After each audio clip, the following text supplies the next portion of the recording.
Hey Rockstars, I'm JB, expert salesperson and master presenter. I'm the doctor, psychologist, and behavioral expert. This is the Entrepreneur Mastery Lab podcast. We're high-performance coaches that help service-based professionals and entrepreneurs take their skills to the next level. 70% of entrepreneurs fail, which is why every week we have real talk with real entrepreneurs to help ensure you are not one of them. We're also the inventors of the Be Rich mindset, where we rise to mastery, inspire greatness, celebrate knowledge, and help others along the way. So join us in the lab. And now, on to the show.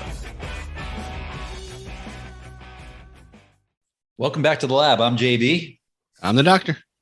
If this is your first time listening and joining us in the lab, welcome. Thank you for checking us out. If you like what you hear, make sure to subscribe, follow, give us a 5-star review at the end. We do this for you. Every week, we speak with real entrepreneurs and have a real conversation. Really excited, as always, about not just this week's guest, but the fact that it's a new year. We're starting off strong here in 2022.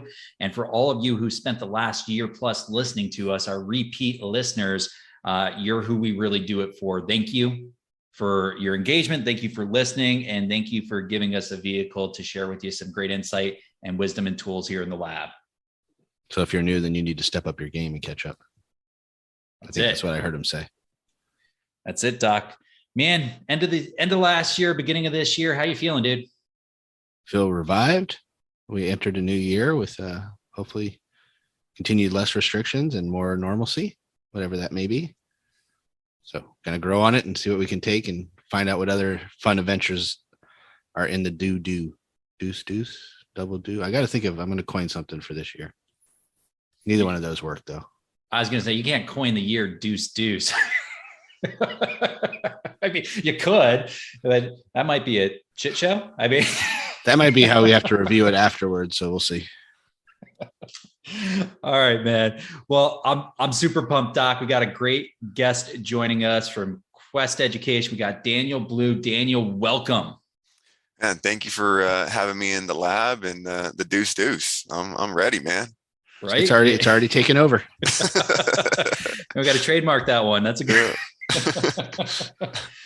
So Daniel, you're joining us from Vegas, but if you could just share with our listeners and our audience kind of who you are, what you're about, a little bit, about who they're going to be listening to today.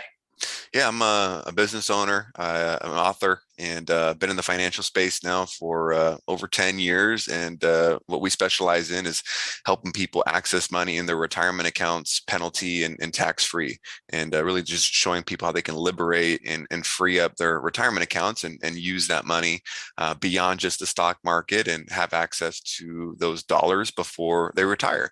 Kind of had just an unorthodox path to get to where I'm at today in terms of owning a company in the financial space. I don't think, I'm a lot like a lot of other financial, business owners. So I know we'll kind of get into my story and my path and, looking forward to, you were saying a lot of entrepreneurs are listening to this show and, I'm in the trenches too. It's fun, being a business owner. One day you're just like, man, this is awesome. This is amazing. Like, this is great. Like, and then the next day you're just like, shit, like, who am I going to call for a job? Like, this is going to be ending.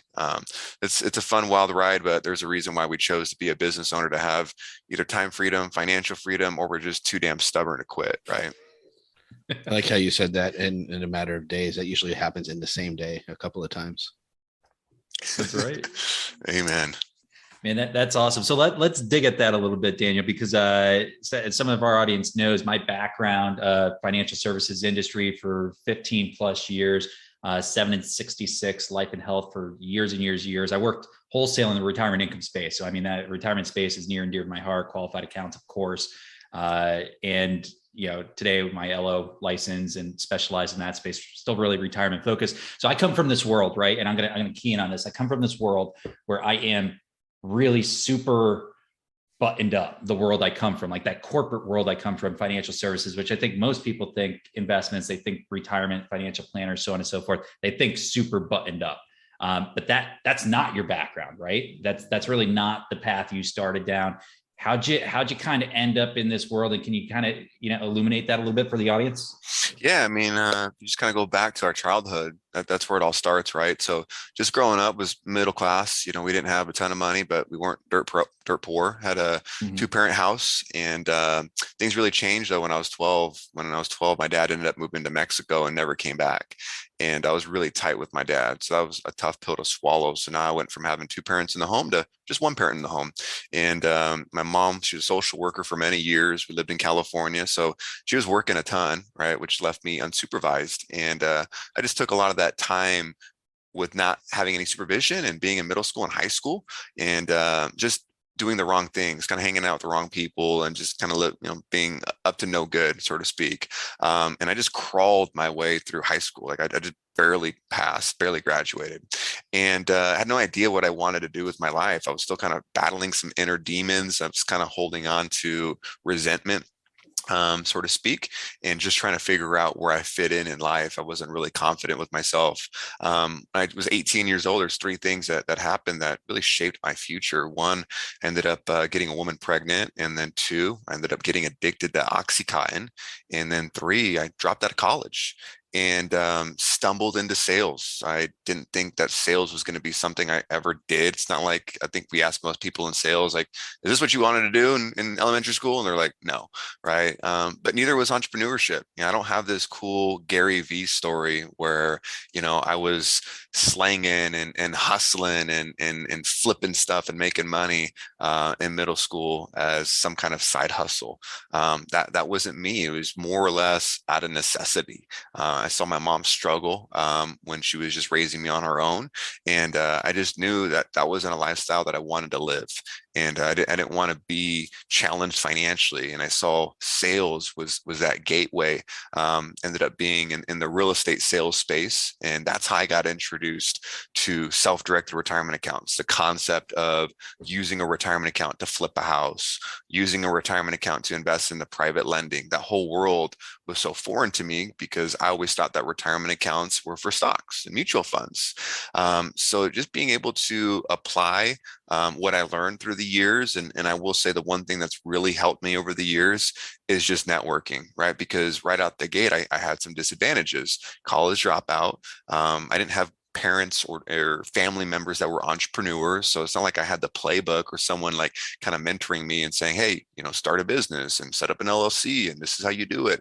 But thank God I had a lot of people around me that, I looked at as, people that could help me bring me up, right? Because when you hang out with people, they're either going to bring you down or bring you up. And it's up to you to determine who you surround yourself in your circle. And grateful to have an amazing network around me. But it's also, you have to be intentional who you surround yourself with, because like they always say, birds of the same feather flock together, right? So it's kind of in a nutshell how I ended up where I'm at today. And you had to grow up early twice. Yeah, you had your dad leave town when you were 12, and you said you kind of on your own. Your mom was working busy, I'm sure, just trying to keep lights on, food on the table, sort of thing, roof over your head. And then 18, man, getting a woman pregnant. I'm sure both of those were incredibly impactful and kind of built you out who you are. You feel like it gave you a lot tougher skin to go into the game and become an entrepreneur? Yeah, man. I used to, that whole saying, Tony Robbins coined it. Things happen for you, not to you. Like things don't happen to you, they happen for you. And that kind of correlates to the whole victim mentality. And I think we look around today, and who knows, we might get into that topic, but like there's just so many people that have the victim mentality and being entitled in today's day and age, right? And I had some of that when I was a teenager, when I was 17, 18, 19 years old, because, when my dad left, like he was my soccer coach, right? Like he was my dude, he was my boy. And when he left, that ripped me apart, because I didn't know why he left. I learned later in life why he left and never came back. But I blame myself for the divorce, and that was just a tough pill to swallow. So like not having a dad show you how to tie a tie, or show you how to drive a car, just a little shit, right? And hopefully I can cuss, I'm sorry if I can't. You're good, man. But that was something that I looked at as a disadvantage growing up. Like, man, my friend has their dad, like why can't I have my dad? But then growing up and reflecting, I'm like, dude, like that happened for me. And I'm so grateful that it happened. So a switch happened when I was probably like 19, 20, 21, where I was able to reflect and be like, dude, I'm glad that that happened. I'm grateful that it took place this way because it allowed me to have a lot of experience and grow up quicker and learn and get wisdom. So that was the first part. And then the second part, definitely having a kid, and overcoming addiction. I was battling opiates, more specifically Oxycontin in 2007, 2008. I've been clean since November 2009. Really being able to overcome that and having a kid all at the same time. That was a lot of struggle and lessons I learned from that. And I got to imagine coming from that experience with your pops and then having a kid at that age and dealing with addiction at the same time. I mean, you dealing with a lot of shame during that. I mean, did you feel, so I don't want to make any assumptions, man.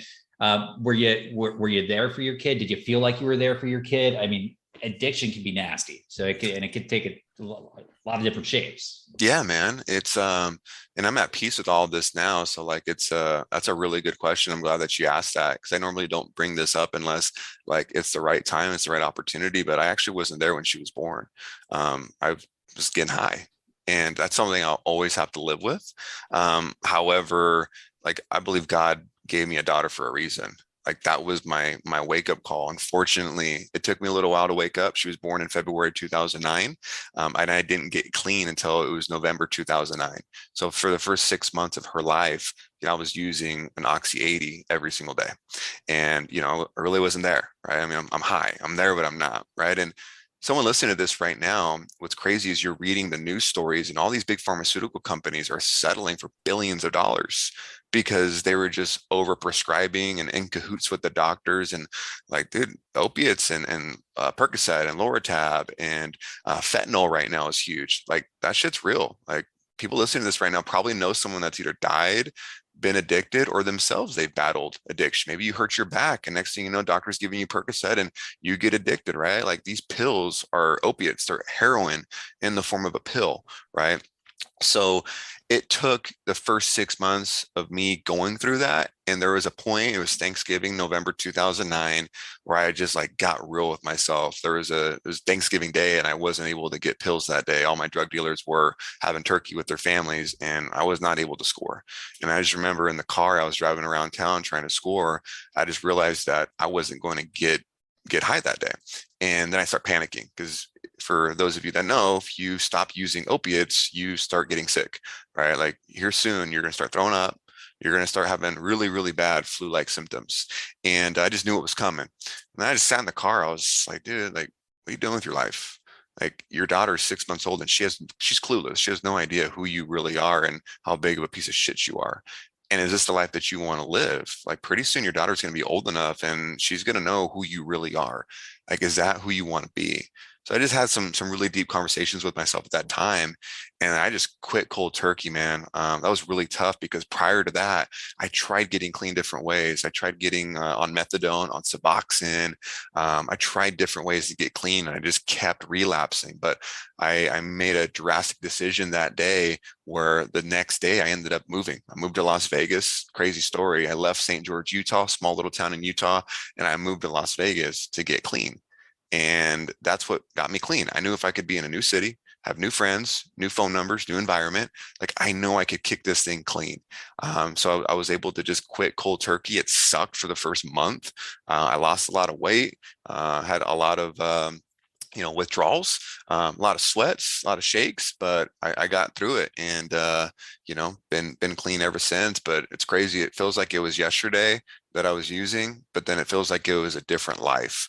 And it feels good being able to help people along the way. There's a lot of people that will reach out to me on Instagram or people I know that, I've been able to play a part in helping them get clean, because it's a real thing, addiction, whether it's drugs, alcohol, like we all have some kind of addiction, some kind of demons that we're battling. No doubt about it, man. Dude, pretty ballsy to move to Vegas to try to get clean. I was desperate, man. Not to inject some humor around it or anything, but man, geez. Yeah. A risk. Yeah, people think that's I'm full. It's like, why'd you do that? Sin City, but that was just probably part of my journey. Like it required me to have even more discipline, to stay clean, right? Because we know what Vegas is known for. But I've been in Vegas, over 12 years. Still live here, been here since, and so I'm really grateful that I made the move. Yeah. And Doc, we talk about this all the time, right? We talk about the need to put a disruption in place to shift behavior. And that's a big one. But a really bad behavior that you were stuck in that pattern, pretty important to, I guess, in that instance, have a big disruptor in your life, a big change to help facilitate that shift away. And good for you, man. Yeah, definitely the disruptors stand out there for behavior shift. And just for our listeners that are listening, everyone goes through this journey a little different because we are all not created equal, and there's more than one kind of way you can go through this. So when you hear things like taking those pills and the effect it has, each person's going to have their own journey on how they receive that pill, how they feel with it, and how they come off of it. And when you're getting help, the same thing's kind of true. So this is my little aside for everyone: is try different things. If you're trying one pattern, it's not working, try something else, because not everyone is equal. So one person's strategy for getting out of it is not going to work necessarily for the other person the same way. So don't give up after your first try. It just might not be your pattern. Yeah, that's great advice, because methadone and Suboxone weren't for me, and the next step was rehab. But I was like, you know what, let me give a new city a shot. And if that doesn't work, then I'll try rehab, because you're right. Everyone has a different kind of remedy to their situation. Yeah, and I think almost a year ago now, Doc, we had Blake on the show, who is a addiction therapist, and we brought up the study of Iraqi vets, or I think Vietnam vets, that came back with heroin addiction, and most of them relapsed when they came back from the war with heroin, unless they left and moved to a new city. So that is a really effective path to take, and it works. But you said it, man. Shit, you had to try a number of different ways to finally get to the point where you were good and it worked for you. So experimentation testing, important. So I love hearing that. All right, so 12 plus years Vegas, 10 plus years with the business, right? So yeah, so I ended up working corporate sales for a while, and was able to move up in the world in terms of like managing and things of that nature. And I knew that the self-directed space was something that I wanted to get into. So I actually pivoted and got out of the real estate space about 7 years ago, and ended up working for a company in the self-directed retirement account space. And got to a point where I just realized, I'm like, man, like being a business owner is something I want to do.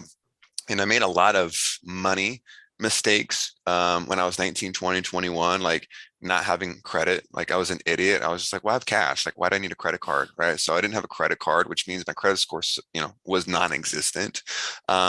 Spent more than I made, because, making $100,000 a year as a 19, 20, 20-year-old kid, I've never seen that kind of money before. So I'm making bad money choices. Essentially, I just kept touching the stove and kept getting burned, and I kept going back and back and back. But after touching it more than enough and like burning my hand, I'm like, okay, I need to stop doing this. So I made a lot of changes financially when I was like 23, 24, 25. Started driving cars that were just more economical, started spending way less than what I was making, started saving money, investing money, built up my credit score. And just an opportunity presented itself about 3 years ago, where I was able to essentially max out a bunch of 0% credit cards, and empty out a good chunk of my savings, and put all the chips on the table, and invested a good chunk of money into Quest Education, and got things going. And we're 3 years in the business. We know we're a relatively new company, but we're still chugging along, and we want to keep impacting more and more people across the country. That's awesome, man. So I guess there's kind of two potential ways to start up a business. You can go lean and mean, and just start it off the side, or you could do what you did, Vegas style, all the chips on the table, right, bro? Just put it all out there. So you went hard. What kind of success have you seen over the last 3 years? What have you seen with the business? Is it where you expected it to be? So it's a loaded question. there's been challenges, right? Like there's been times where my credit score was 580 because I maxed out personal credit cards, right? There's been times where I'm checking the bank account every day to see if I have to put money into the bank account, right?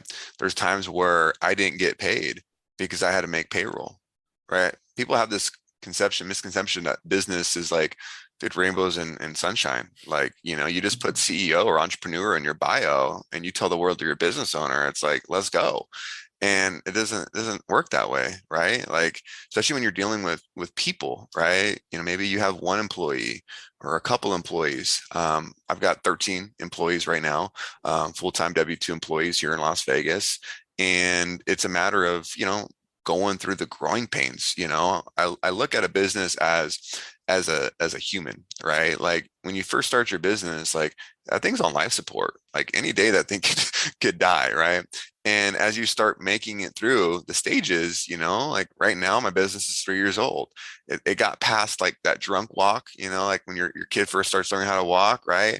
So, we're not quite there where it's like, where we're an adult by any means, but and we've made a lot of progress. We've got about 1,000 customers in all 50 states. Going through COVID, that sucked. I lost money last year. Like the P&L wasn't sexy, but we kept our employees. Like I didn't have to fire anyone because of cash flow. So looking back, like, I'd say we're pretty pleased with where we're at today, given the circumstances that we've been through. But by no means are we like, dude, we're crushing it, we're killing it, and that's part of being, real with business. Like you can't just put on this facade that, you're just crushing it and things are great. Social media wants you to do that, right? But you have to look at the facts. You have to look at the numbers. You have to look at the risks in the business, and you also have to look at what's holding the business back from growing and getting to where it goes. And you're in a people business, right? Like you need your people to know the mission and keep moving forward, and keep putting in the time and the effort to make an impact. I love the getting open and vulnerable with that. Thank you. So thanks for putting it out there, being real with the audience here and the listeners, because you said it, like business, being an owner, you're running a business, not always sexy. It's pain in the ass a lot of times. It's scary. It's challenging. It's waking up in the morning and dealing with doubt and questioning, did I make the right decision? Am I making the right decisions? Have I kept the right focus? Is it going to work? Is it not going to work? All that runs through your head as a business owner, probably on a very regular basis. You can be the most confident person in the world. You're still going to struggle and have challenges. For most of us in business, it's not all, rainbows, and sunshine. It's not. A lot of shit you walk through in a business. Yeah, for sure. And I actually talked about this in my podcast not that long ago. People think that you have to be in love. Like, what's that quote? It's like, if you love what you do, it's actually not work. You're not working an hour in the day, if you love what you do.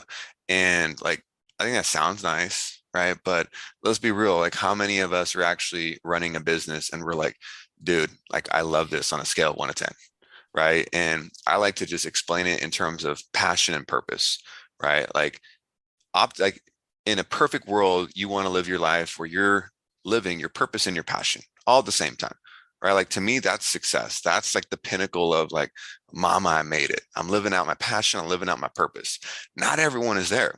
I'm not there. Like I am not passionate about solo 401ks and self-directed retirement accounts and helping people access their retirement accounts penalty and tax free so they can fund their business or pay off debt or invest in crypto. It's cool. I like it, but I'm not passionate about it. Like what I am passionate about, I love sports and I have a heart for kids that grow up in a broken home. Like my passion is I'd love to have like a complex, a soccer complex where I can bring kids that come from broken homes and put them in soccer teams and coach them and give them life lessons and give them a sanctuary that they can go away from their home or just get a few hours away from the shit they're dealing with at their home and put it all in the field. Like sports taught me a lot. And I think there's a lot of good that can come from taking troubled teens, troubled kids and getting them involved in sports, teaching them about winning and culture and communication and all the fun things that sports is interesting. Sports and business and sales have so much in common, right? So like that's my passion. However, how I can make it every day and why I love what I do essentially is I have a purpose and my purpose is impacting people, right? And I get to do that with my company. I get to do that on this podcast. I get to do that with my employees.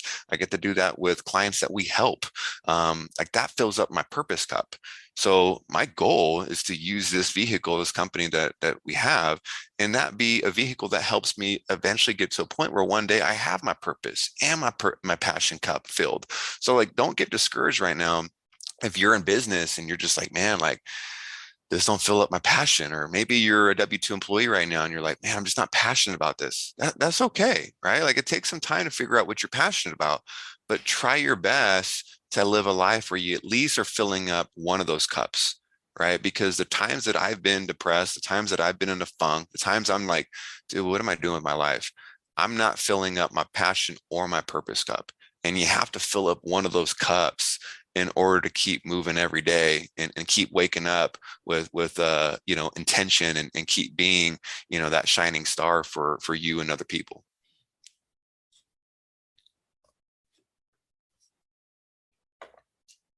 You know what? I agree with you so much on what you said right there, Daniel. It's one of like those pretty myths out there, maybe, that everybody needs to just follow a passion. I think you need passion in your life, right? There's an apathy that a lot of us deal with. And apathy is maybe one of the more dangerous things we have here in the States as people. A lot of people just don't care. They don't give a shit. They don't care about anything. And it's a major issue. You need to have passion. It doesn't necessarily mean that the work you do needs to be your passion. In fact, I found personally, I was very passionate about investing in the stock market. And that's why I went into that field in that industry when I was a kid. I was a kid, 21 years old, 22 years old.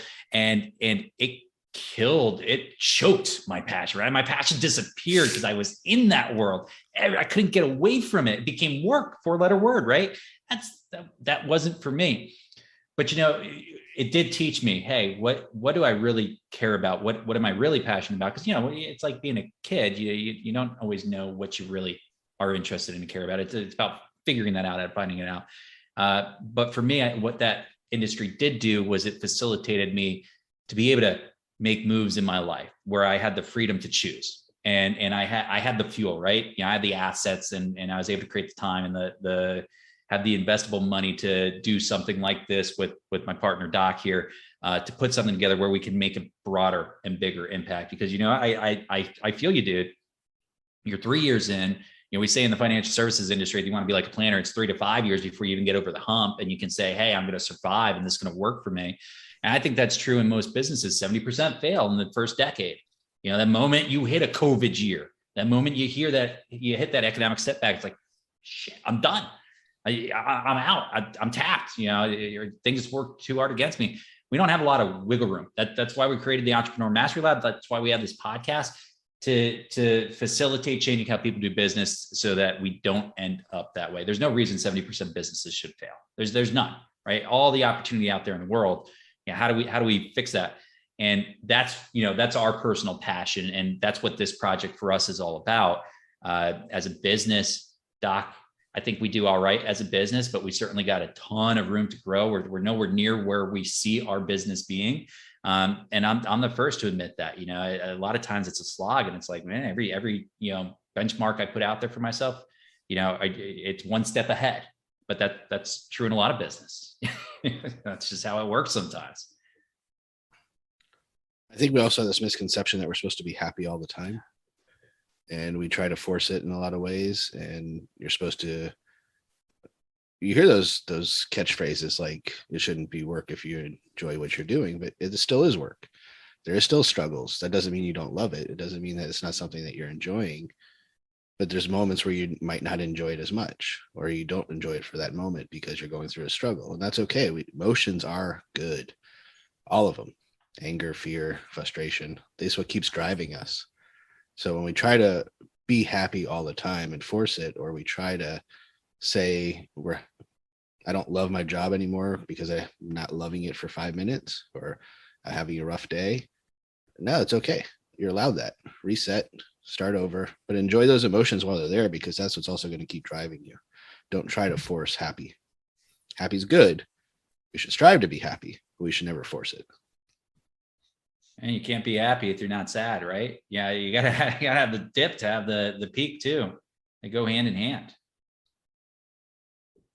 So Daniel, man, you got some great perspective with your background, right? You've come from kind of, let's call it you're messy when you were a kid. You went through some struggles, you went through some challenges. You've got the business here today. Challenge wise within business, how do you keep yourself fresh? How do you keep perspective when you're struggling? You go through a year like last year with COVID. Yeah. How do you kind of hit reset every day? What, you got a method? You got anything you recommend to people, just to keep yourself sharp and focused?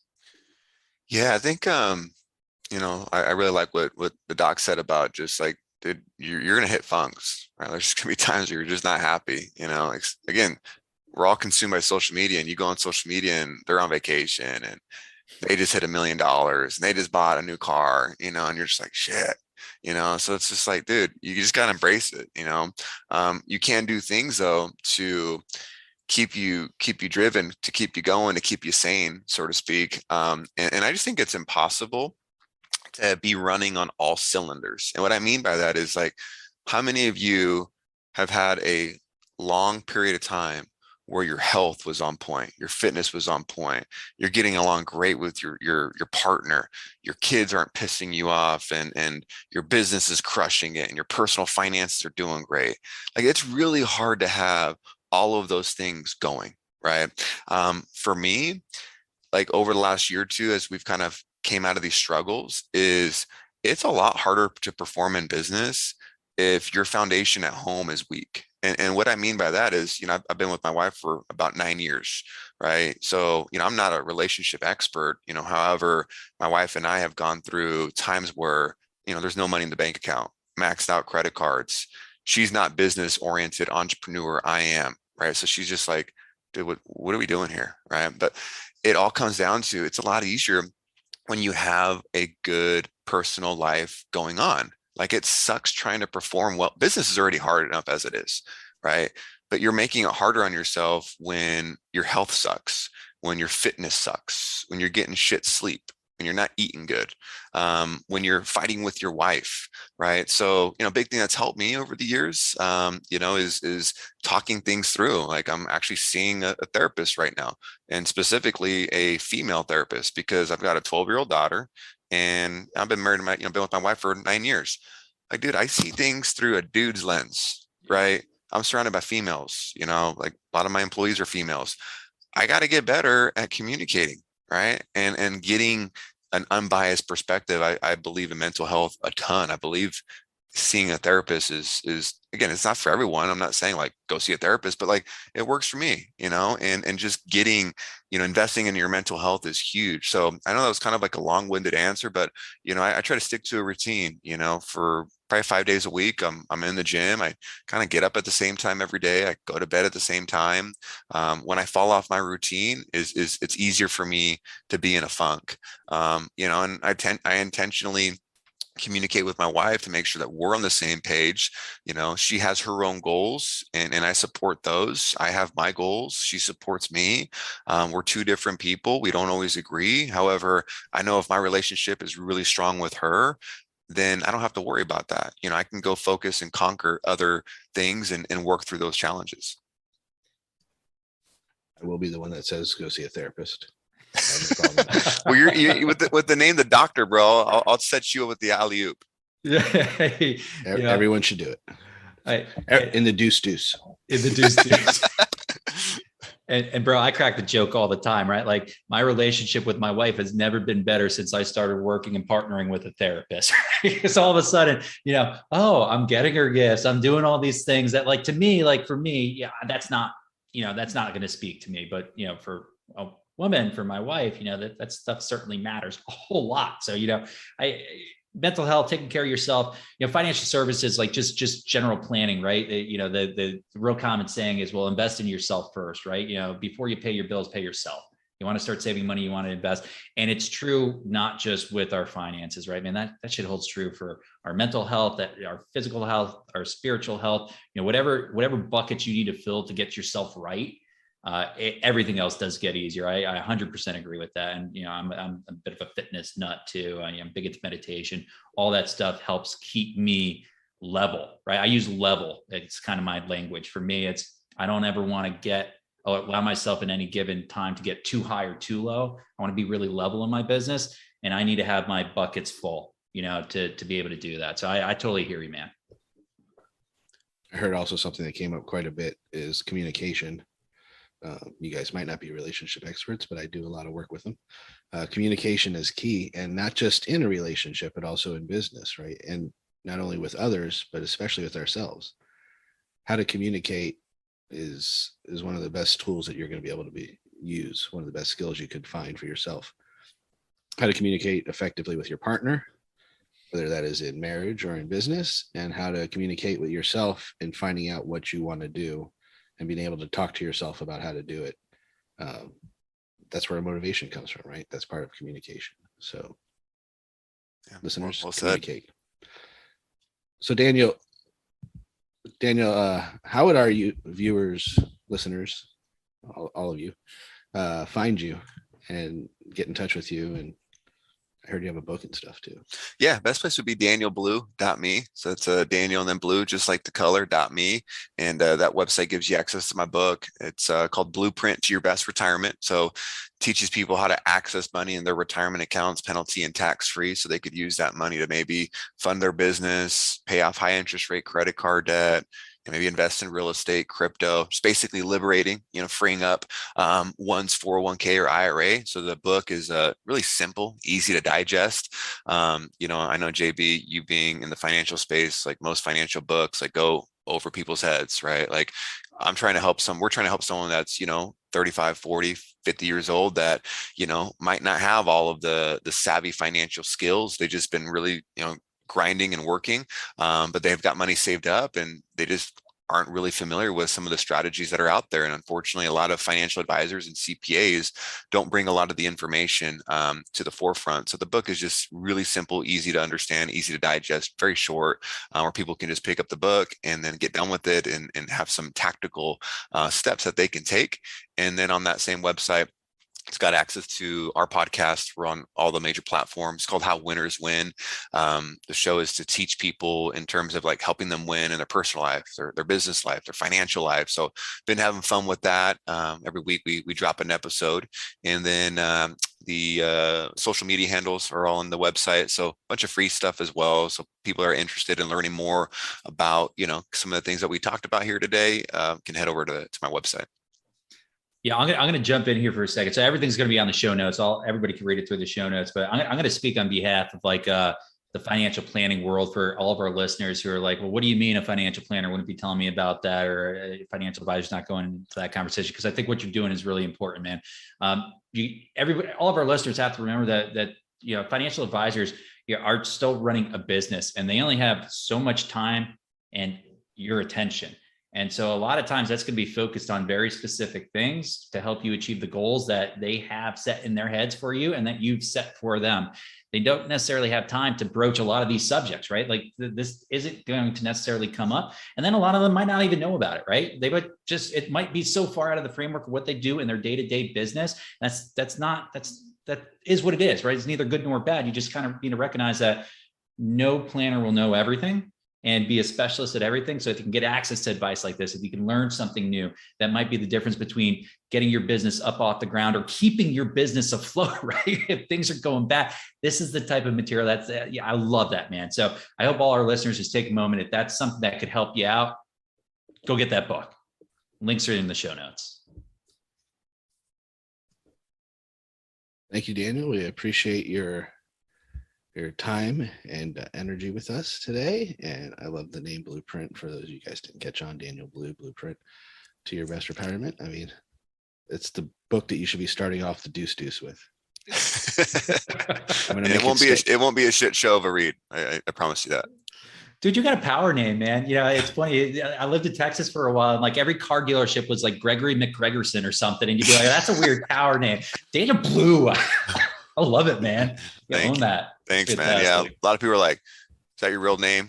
I'm like, "It is." I'll show you my driver's license if I need to. But yeah, yes, it is. That's awesome, man. Well, thank you, Daniel. I appreciate your time, man. Thanks for joining us in the lab. Well, JB, the doctor, pleasure is mine. Thank you for having me on your stage. Have a good day.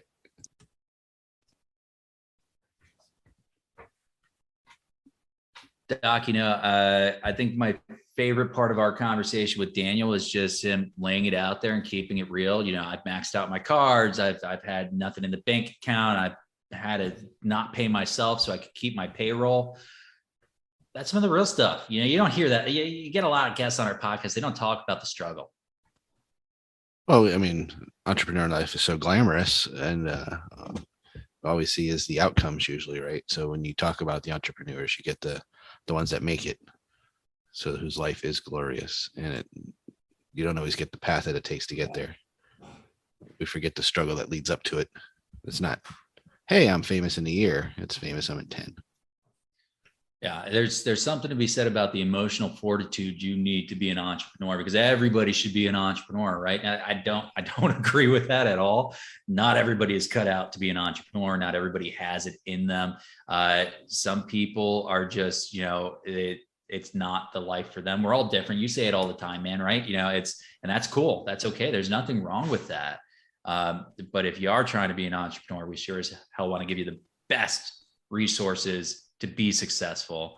And I think having a conversation like that is maybe a really good starting point for a lot of people who are thinking about it as a gut check. Hey, am I ready for this? Am I prepared not just to see the good side of things, the shiny side, the clean side, but let me see underneath the hood. Let me see what it really looks like and feels like. Yeah, nor should everyone want to be an entrepreneur, nor should we want everyone to be, because then that would make it very hard for the entrepreneurs to be successful, right? Because team members are people that want to work and do a job and do it as a employee, right? And you need that as a good entrepreneur. So it all goes hand in hand, and everyone has their different strengths. I think we've talked about that quite a few times. So knowing what your strength is and living into that, and don't be, you don't need to have a fancy title or anything around it. You do what you're enjoying. And we definitely talked a little bit about that today, right? You don't need to fake it, but do what you're enjoying, and it becomes a little more fun. Yeah. And keep the end goal in mind, right? Yeah. That might be another really good takeaway. It's like, even if you're dealing with, work, and even if you love what you do, there's work. Keep the end in mind.